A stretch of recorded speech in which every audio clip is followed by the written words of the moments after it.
So hi guys, welcome to कूट्स again. कैसे हो आप सब? तो आज मैं फिर आ गई हूँ आपके लिए एक इंटरेस्टिंग टॉपिक लेके, जो कि है वेब 3.0। हाल फिलहाल में ये टॉपिक बहुत चर्चा में है। अगर आपने इसके बारे में नहीं सुना तो एंड तक इस वीडियो में बने रहिए, आपको सब पता चल जाएगा आखिर ये वेब 3.0 क्या है। So let's start it. तो आज की इस वीडियो में हम जानने वाले हैं कि वेब 3.0 क्या है और ये कैसे अभी के इंटरनेट से अलग हो सकता है, इसकी खासियत क्या होगी और क्या इससे कोई नुकसान भी है। इन सब बारे में आज हम इस वीडियो में जानेंगे। तो हाल ही में आए महामारी की वजह से दुनिया भर के लोग कई महीनों तक घरों में कैद रहे और इस वजह से इंटरनेट का उपयोग पहले से कई गुना ज्यादा बढ़ गया। सन 1980 के दशक में वेब 1.0 हुआ करता था, फिर आगे चलकर इसका अगला वर्जन वेब 2.0 आया और अब वेब 3.0। इस वीडियो में हम वेब के इन तीनों वर्जन के बारे में जानेंगे। तो वेब 3.0 क्या है, इसे जानने से पहले हम इसके पहले के दो वर्जनों के बारे में जानेंगे। सन 1980 के दशक में वेब का पहला वर्जन वेब 1.0 का आविष्कार हुआ, लेकिन इसमें लोग सिर्फ ब्राउज कर पाते थे, यानी आप अपने मोबाइल या कंप्यूटर से किसी भी वेब पेज को ब्राउज करके सिर्फ जानकारी पढ़ पाते थे। लेकिन उस समय इंटरनेट की दुनिया में ये भी एक बहुत बड़ी बात हुआ करती थी। वेब 1.0 इंटरनेट पर आप एक दूसरे से कनेक्ट नहीं हो सकते थे, सिर्फ दूसरों के द्वारा लिखी गई जानकारियां पढ़ पाते थे। किसी भी साइट पर आप कमेंट नहीं कर पाते थे या अकाउंट नहीं बना पाते थे। और वेब 1.0 के समय में सोशल साइट्स नहीं हुआ करती थी जिस तरह से आज हुआ करती हैं, और आप सोशल साइट्स पर अपना अकाउंट बनाकर एक दूसरे से कनेक्ट हो पाते हैं। यार अच्छा हुआ हम उस जमाने के नहीं है। खैर, वेब 2.0 यानी डायनेमिक इंटरेक्टिव वेबसाइट, इसका मतलब है कि यूजर वेबसाइट पर कमेंट कर सकता है, गेम खेल सकता है और अपना अकाउंट भी बना सकता है। और आज के समय में जो वेब का वर्जन चल रहा है वो वेब 2.0 ही है। सन 2000 के दशक के आसपास वेब का दूसरा वर्जन का आविष्कार हुआ और इसका आविष्कार डैर्सी ड्यूनिसी ने किया था। उनका बहुत बहुत थैंक्स। इस नए संस्करण में आप ब्राउज करने के साथ साथ ही कमेंट करना और उस चैनल में अपना अकाउंट बनाना एवं एक दूसरे से कनेक्ट रहने जैसी सुविधाएं हमें मिली हैं।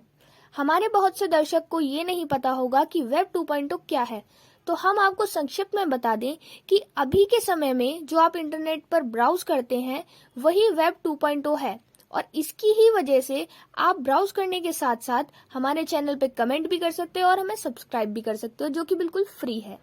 सो वेब 2.0 की वजह से ही सोशल मीडिया पर फेसबुक, इंस्टाग्राम, ट्विटर इत्यादि प्लेटफॉर्म तेजी से विकसित हुए। अगर आप फेसबुक या अन्य सोशल प्लेटफॉर्म पर एक दूसरे से कनेक्ट हो पाते हैं, अपना अकाउंट बना रख पाते हैं, तो ये सिर्फ वेब 2.0 की वजह से है। और अगर आप इंस्टाग्राम यूज करते हैं तो आप हमारा इंस्टाग्राम अकाउंट कूट्स को भी फॉलो कर सकते हैं।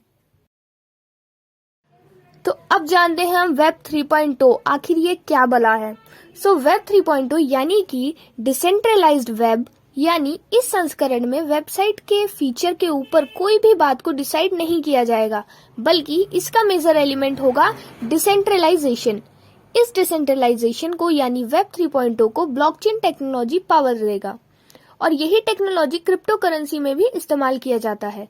ब्लॉकचेन टेक्नोलॉजी में कोई भी डेटा किसी भी एक कंप्यूटर या सर्वर पर नहीं होता, बल्कि दुनिया भर के सभी कंप्यूटर पर थोड़ा थोड़ा होता है। इसी वजह से इसे हैक कर पाना नामुमकिन सा हो जाएगा। वेब 2.0 में इंटरनेट हर तरफ से बंधा हुआ है, लेकिन वेब 3.0 में ये पूरी तरह से ओपन हो जाएगा और साथ ही सिक्योर भी हो जाएगा, यानी किसी हैकर का कोई भी डेटा लीक नहीं हो सकता। इस संस्करण में इंटरनेट पर हमारा डेटा पूरी तरीके से सुरक्षित रहेगा, जो कि बहुत अच्छी बात है। वेब का तीसरा वर्जन यानी वेब 3.0 का कंट्रोल सिर्फ एक के पास नहीं रहेगा, बल्कि सबके पास थोड़ा थोड़ा, यानी एक तरह से आप ये समझें कि इसका कंट्रोल किसी के पास भी नहीं रहेगा। इसलिए हैकर को कोई भी डेटा को हैक करना नामुमकिन सा हो जाएगा। अब आपको ये लग रहा होगा कि भाई वेब 3.0 का कंट्रोल सबके पास थोड़ा थोड़ा कैसे हो सकता है, तो आपने क्रिप्टो करेंसी का नाम तो सुना होगा। इसका कंट्रोल भी किसी एक के पास नहीं होता, बल्कि हर कंप्यूटर पर थोड़ा थोड़ा होता है। और ऐसे में अगर कोई हैकर हैक करना भी चाहे तो वो दुनिया भर के सभी कंप्यूटर या सर्वर को एक साथ तो हैक कर नहीं सकता।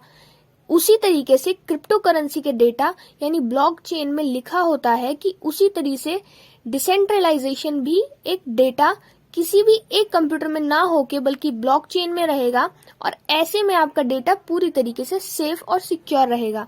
अगर आपको एग्जाम्पल के तौर पे मैं बताऊं तो वेब 3.0 के संस्करण में कोई डोमेन नेम खरीदता है तो खरीदने वाले का नाम, पता एवं किसी भी तरह की जानकारी कोई नहीं निकाल पाएगा, क्योंकि ये सभी जानकारी ब्लॉकचेन में रहेंगी।